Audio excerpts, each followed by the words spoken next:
झाल्यानंतर, आत्मसाक्षात्कार प्राप्त झाल्यानंतर स्वतःला प्राप्त झालेल्या परमोच्च अवस्थेची महती किंवा त्या परमोच्च अवस्थेचं वर्णन प्रस्तुत अभंगात केलंय.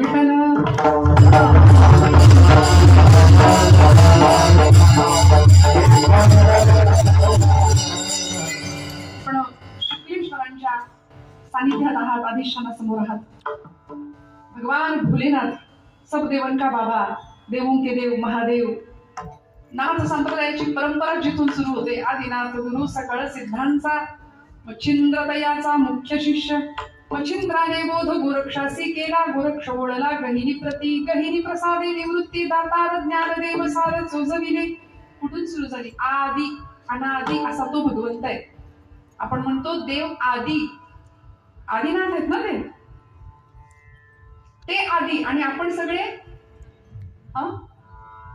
सांगू का, आमचे गुरुजी म्हणायचे आपण सगळे नादी, कुठल्या ना कुठल्या नादात अडकलेले, नको त्या वाटेला जाणारी माणसं. पण भगवान आदिनाथ परमात्मा शुक्लेश्वर असं अतिशय सुंदर, पण त्यांचं रूप सुद्धा तसंच आहे बरं का. शुक्ल म्हणजे पांढरं, शुभ्र. सुभाषितकार म्हणाले कसं आहे भगवंत, गात्रम भस्मसितं सितं च हसितं. सित म्हणजे पांढरं. हस्ते कपालं सितं, कंठे हार सितस्तु वृषभः, कर्णे सिते कुंडले, गंगा फेन सिता सितामलजटा भावे सितश्चंद्रमा, सोयं सर्वसितः करोतु भगवान पापक्षयं शंकरा.